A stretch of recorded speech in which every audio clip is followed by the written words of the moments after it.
ஒரு network cable பிடிச்சிங்கன்னா உன் ஆளுக்கு மெசேஜ் பண்ணுவாரு, அடுத்த ஆளுக்கு மெசேஜ் பண்ண முடியாதா?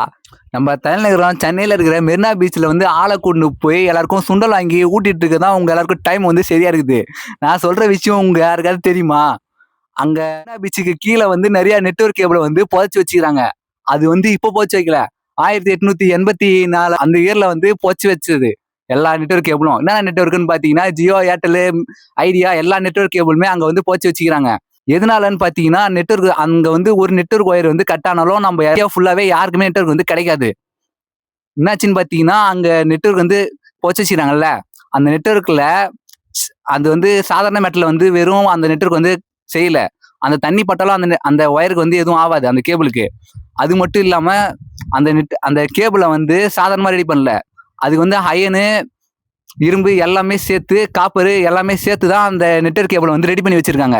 அந்த ஒயரா ரெடி பண்ணி அது வந்து பார்த்தீங்கன்னா ஒரு 20,000 கிலோமீட்டர் கடலுக்கு அடியிலேயே அதான் அவ்வளோ தூரத்துக்கு வந்து நெட்வொர்க் கேபிள் வந்து வச்சிருக்காங்க. அதை வந்து என்ன பண்றாங்கன்னு பார்த்தீங்கன்னா ஷார்க் இருக்கு பார்த்தீங்களா, அது வந்து என்ன பண்ணுதுன்னு பார்த்தீங்கன்னா போய் வந்து தெரியாம சாப்பாடுன்னு நினைச்சா அதை வந்து கடிச்சிது. கட்சி போடுறதுனால என்ன ஆகுதுன்னு பார்த்தீங்கன்னா அவங்களுக்கு வந்து பெரிய நஷ்டமாகுது. அது மட்டும் இல்லாமல் போட்டில் போகிறாங்க பார்த்தீங்களா, போட்டில் மீனவர்கள் இருக்காங்கல்ல, அவங்க வந்து சின்ன போட்லேருந்து பெரிய போட் வரைக்கும் ஓட்டுன்னு போகிறாங்க. ஓட்டுன்னு போகும்போது என்ன பண்ணுறாங்க, அவங்க வந்து அந்த நெட்வொர்க் கேபிளை வந்து பாதிப்பு ஏற்படுத்துறாங்க கேபிளுக்கு. அதனால என்ன ஆகுதுன்னு பார்த்தீங்கன்னா இந்த ஏர்டெல், ஜியோ, ஐடியா அவங்களுக்கெல்லாம் பார்த்தீங்கன்னா பெரிய நஷ்டம் ஆகுது. அதுக்கடுத்தது பார்த்தீங்கன்னா அதுக்கு வந்து அந்த காலத்துலேயே சட்டம் வந்து போட்டு வச்சுக்கிறாங்க. என்ன சட்டம்னு பார்த்தீங்கன்னா கேபிளை வந்து யாராவது இந்த மாரி வந்து பிடிச்சி இழுத்து அறுத்துட்டாலும் இல்லை இந்த மாரி அதான் மீன் வந்து கடிச்சிட்டாலும் என்னாச்சுன்னு பார்த்தீங்கன்னா அந்த போட்டோட ஓனர் இருக்காங்க பார்த்தீங்களா, அவங்களுக்கு தான் வந்து பிரச்சனை. எவ்வளோன்னு பார்த்தீங்கன்னா $500. அப்போ வந்து அது வந்து வெறும் அப்போ 50,000 வந்து பெரிய காசு. இப்போ பார்த்தீங்கன்னா கோடி கணக்கில் வந்து இந்த ஓனருக்கு வந்து நஷ்டமாகுது. அது $500 இப்போ இருக்கிற மதிப்புக்கு வந்து வெறும் 49,000 தான். இப்போ இந்த 49,000 வச்சு அந்த நெட்வொர்க் கேபிள் வச்சிருக்க அவங்க அந்த பெரிய பெரிய கம்பெனி வந்து என்ன பண்ணுவாங்க அந்த காசை வச்சு? மீனவர்கள் வந்து உங்களுக்கும் பாதிப்பு இல்லாம அவங்களுக்கும் பாதிப்பு இல்லாம வந்து உங்களோட வேலையை வந்து பண்ணுங்க.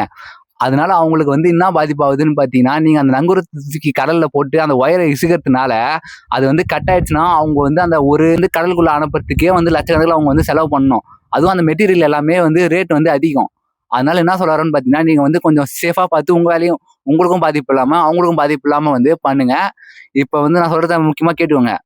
நீங்க வந்து ஒரு நாள் வந்து நெட்வொர்க் இல்லாம இருந்தா உங்களுக்கு வந்து என்ன ஆகும், உங்களுக்கு வந்து என்ன பாதிப்பு ஆகும்னு சொல்லி கமெண்ட்ல சொல்லுங்க. என்ன நினைப்பீங்கன்னு சொல்லி. இது வரைக்கும் வந்து ஃபாலோ பண்ணாம இருப்பீங்க, ஃபாலோ பண்ணிக்கோங்க. இல்லைனாலும் ஃபாலோ பண்ணிக்கோங்க. அது இல்லைனாலும் ஃபாலோ பண்ணிக்கோங்க.